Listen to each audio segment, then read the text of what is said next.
The letter landed on my lap like a bomb with a lit fuse. My son Marcus stood over me, arms crossed, while his wife Jennifer scrolled through her phone on the leather recliner. The one I'd saved 3 months to buy. "Dad, starting Monday, these are your new duties," Marcus said, his voice flat and businesslike. I stared at the typed document. It wasn't a suggestion. It wasn't even a request. It was a contract, for me, in my own home. Daily schedule for Robert Caldwell. 5:30 a.m. Wake, prepare breakfast for household. 6:45 a.m.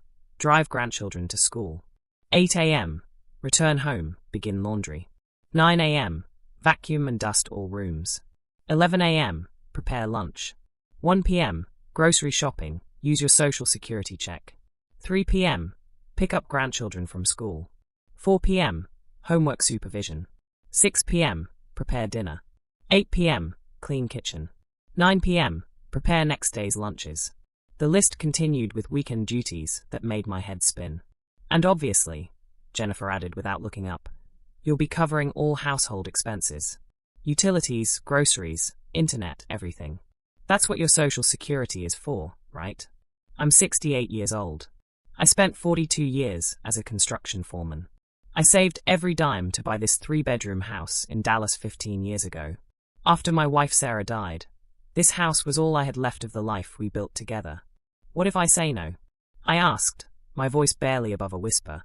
Marcus pulled out his phone and showed me a document. Jennifer's cousin is a paralegal. She says since we've been living here for 18 months and maintaining the property, we have squatters' rights. So you can either accept these terms, or we'll file paperwork to claim ownership.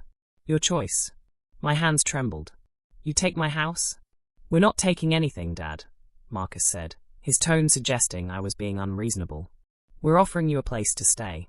At your age, where else would you go on $1,400 a month? At least here, you have family around. You get to see your grandkids every day. Unless you'd rather live in some depressing senior facility," Jennifer added, finally looking up. "They smell like bleach and sadness. Trust me, my grandmother was in one. You'd hate it." My grandchildren, 9-year-old Mason and 7-year-old Lily, were in the next room playing video games at full volume. They hadn't even noticed I was being handed an ultimatum that would turn me into their servant. "Can I think about it?" I managed to ask. "Sure," Marcus said, checking his watch. "You have until Sunday evening. We need your answer before the work week starts." That was Thursday. I had 3 days to decide whether to become an unpaid employee in my own home, or lose everything I'd worked my entire life to build. It hadn't always been like this. When Marcus, Jennifer, and the kids first moved in, it was supposed to be temporary. Marcus had been laid off from his sales job at a tech company. Jennifer was between opportunities. Her phrase, not mine. They lost their apartment and showed up at my door with tear-stained faces and 2 frightened children. "Just 6 months, Dad," Marcus had promised, hugging me tight. "We'll get back on our feet. You're literally saving our lives." I'd been lonely since Sarah passed. The house felt too big, too quiet. Having it filled with children's laughter again seemed like a blessing. The first month was wonderful. We ate dinner together. Marcus helped me fix the leaky faucet in the bathroom. Jennifer baked cookies with the kids. We felt like a family again. But somewhere around month 3, things shifted.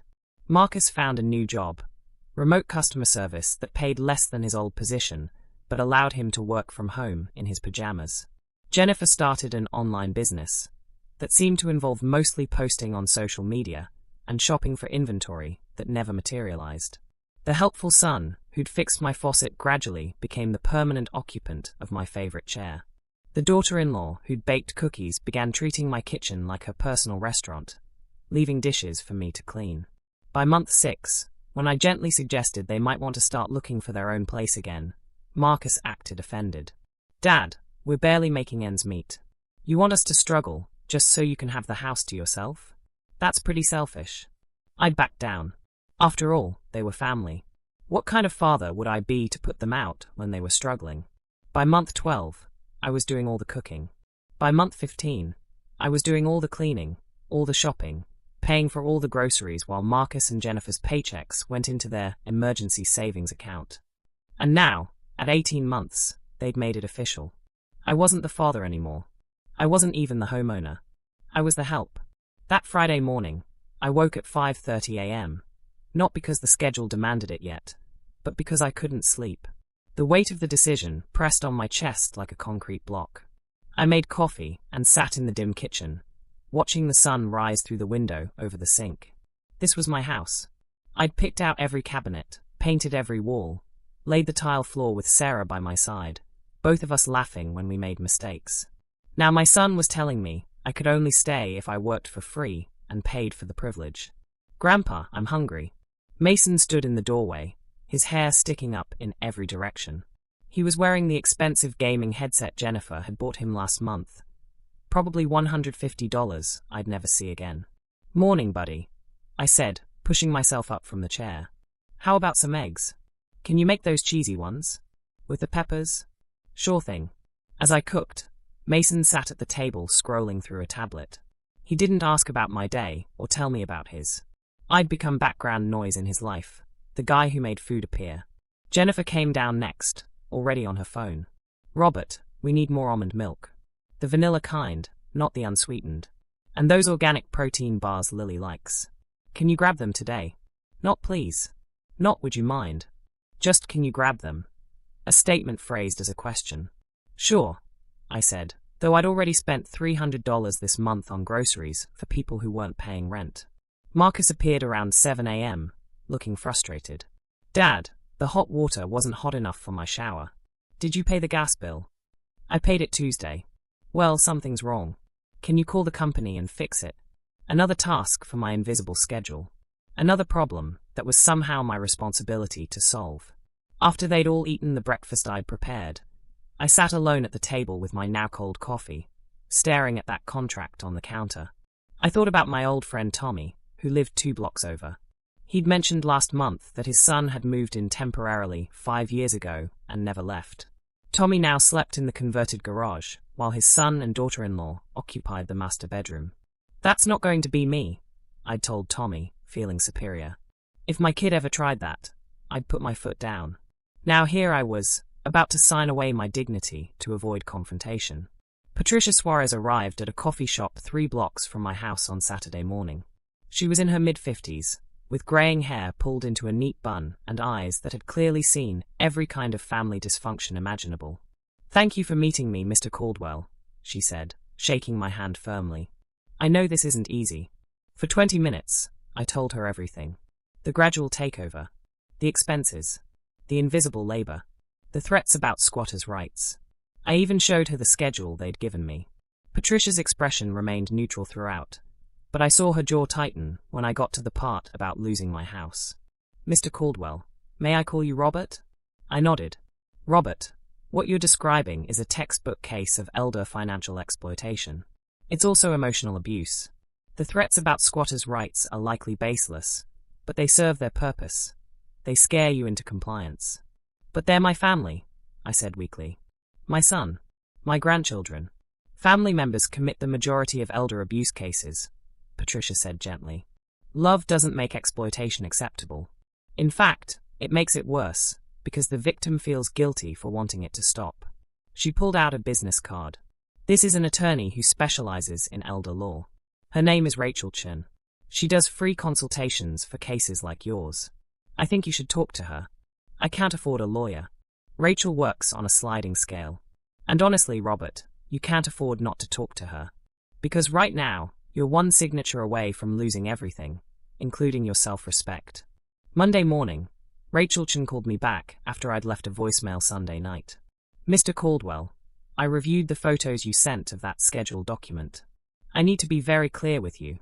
What your son and daughter-in-law are doing is illegal. It constitutes financial exploitation of an elderly person, which is a federal crime. What can I do?" "Several things. First, you need to understand that their claim about squatters' rights is nonsense. They've paid no rent and have no lease agreement. They're guests who've overstayed their welcome. You have every legal right to evict them." "Evict my own son?" "Robert, your son is threatening to steal your house. Let's be clear about what's happening here." The bluntness shocked me into silence. "Here's what I recommend," Rachel continued. "I draft formal eviction notices giving them 30 days to vacate.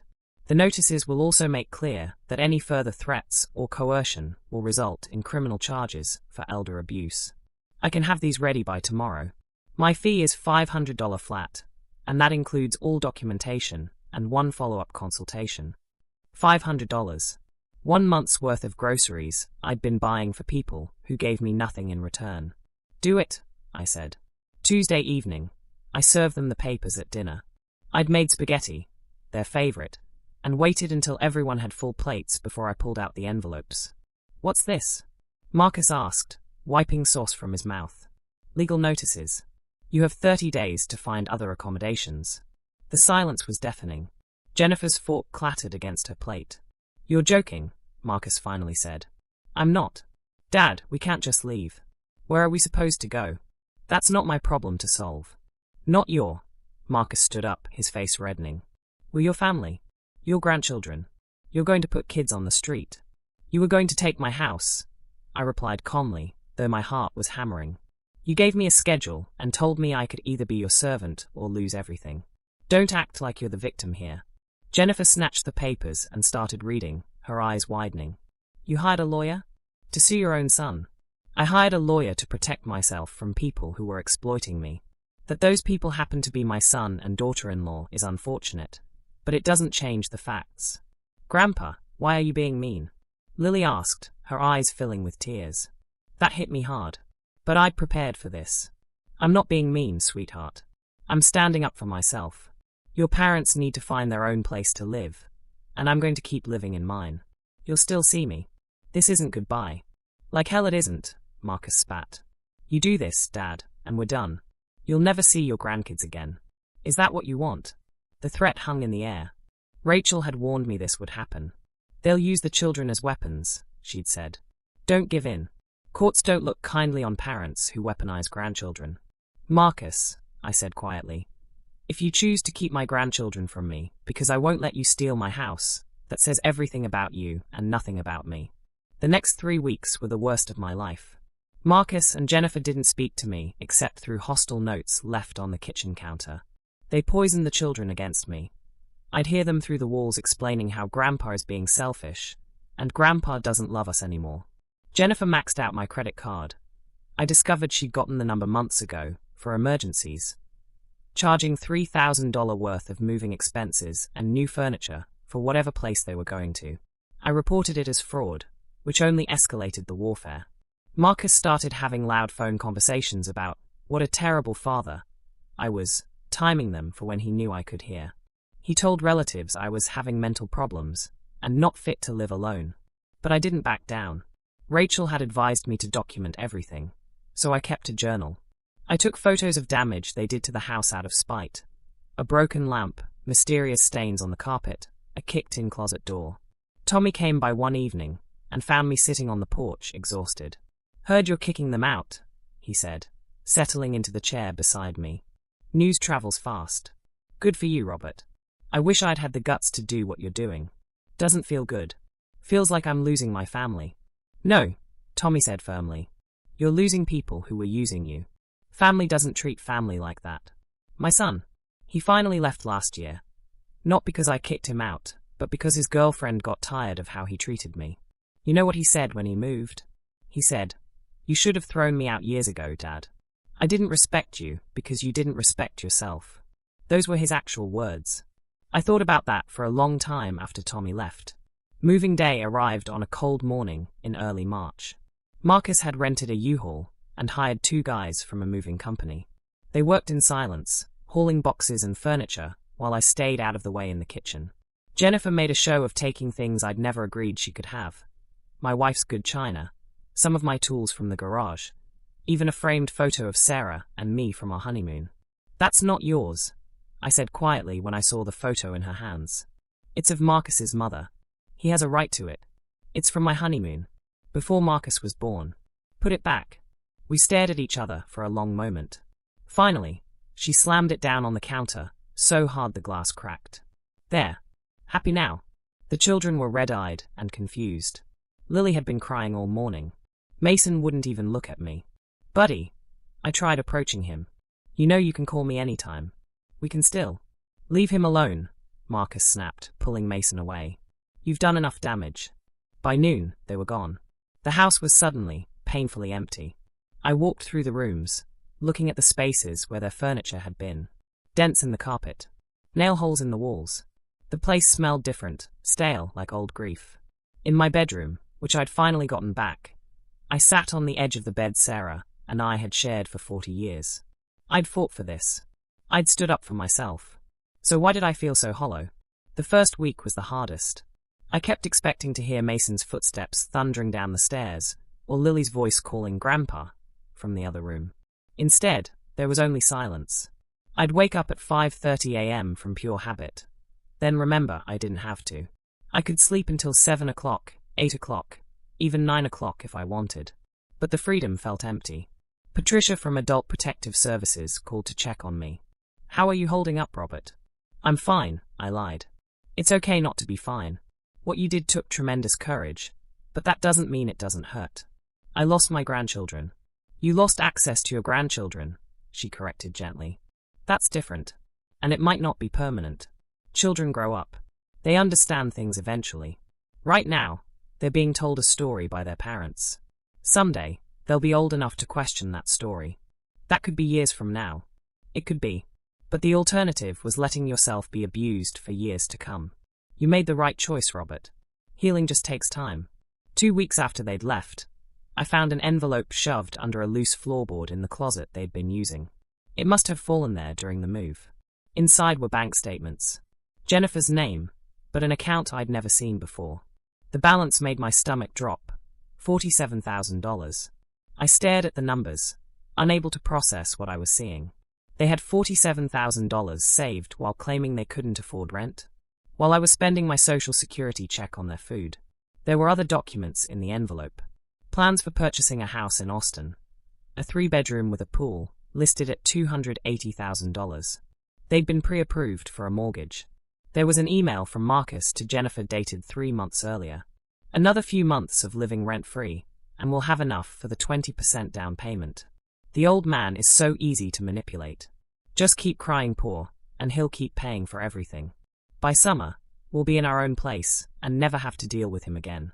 I sat on the floor, surrounded by evidence of 18 months of calculated deception. They'd never been broke. They'd been saving for a house by stealing from me. The rage that filled me was unlike anything I'd ever felt. Not the hot anger of a moment, but a cold, crystalline fury that saw everything clearly for the first time. I took photos of every document. Then I called Rachel Chin. Rachel's voice was grim when she reviewed the evidence. Robert, this changes everything. This isn't just exploitation. This is fraud. We're talking about potentially criminal charges. I don't want them in jail, I said immediately. They're still my son and his wife. But I want them to face some consequences. Let me make some calls.